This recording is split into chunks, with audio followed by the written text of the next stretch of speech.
Hello everyone and welcome to another weekly update on my road to the World Champs. This series is following me and the preparations that I'm making to prepare to go over to the World Champs in November this year. The biggest kind of driving force behind this series is to keep me on track with my preparation. So there's a lot to do and I want to give it the best shot that I can. And getting these videos out is a good way for me to just kind of review each week to make sure that I'm still kind of making progress on where I wanted to improve and what I wanted to do. So I've played one game this week, unfortunately. I had a bit of other stuff on that unfortunately took priority, but I managed to play a game against one of the other local guys, Nathan, at his Stormcast. It was a fun game. I was bringing out the Sylvaneth again, so running the 9 Kurnoth Hunter list, like the big anvil. It went better than the last game that I played with Sylvaneth. He kind of focused everything on the block of 9 Kurnoths, and kind of rightly so. It's a very big, scary block. But what that let me do was it let Drycha and the other parts of the list kind of just bounce around unopposed. He didn't really put anything to really deal with them.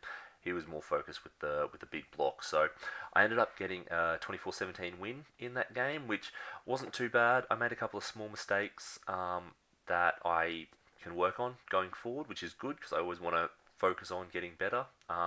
One of the biggest things that I kind of struggled with that game was my branch witch positioning.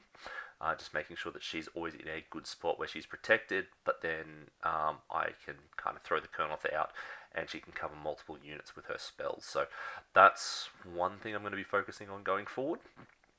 But apart from that, the game went fairly well. Nathan is a fairly regular tournament player, so it was good to kind of start getting reps in against more experienced people who they know how my list works, they know how to counterplay. It's a good test, which is really good. And then the other big thing that I've done is I ran the first round of the Gauntlet on Saturday.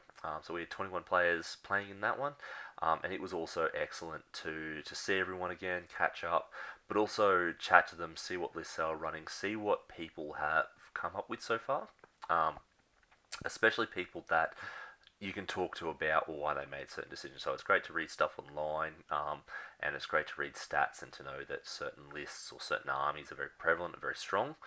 But being able to talk to someone who's written a list and kind of pick their brain on why they've made the choices they have is fantastic as well. So to kind of get that deeper understanding. The biggest thing that I was seeing on the day was the lists that are doing well are the lists that are designed with particular game plans and battle tactics in mind. So Geordie won it. He's an excellent player, and I've heard him speak previously about how he writes lists and how he kind of sets them up from the get-go to go, this is my turn 1 battle tactic, this is my turn 2 battle tactic, this is my turn 3 battle tactic.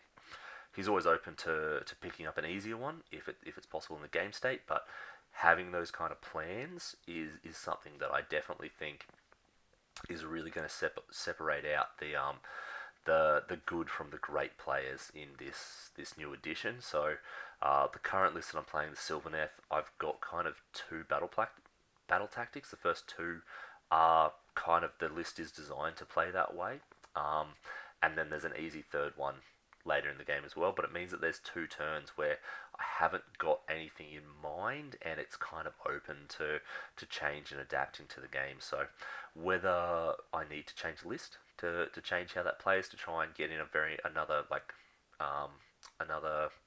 one that's more guaranteed, that's going to be less random or less dependent on how my opponent plays. So that's probably what I'll be looking at going forward. I'm definitely really enjoying Sylvaneth in the new edition, so I'm keen to see where I can take them. There's a couple of big tournaments coming up, so I'm frantically smashing out kind of the new pieces that I need to make them work in the new thing. So, but that's pretty much it from me. If you're enjoying this series so far, don't forget to subscribe. Or if you've got any questions or if you want to see anything else, make sure you comment down below. It would really help out the channel, and getting feedback from people is one of the best ways to get better. So I'm definitely keen to hear more about that.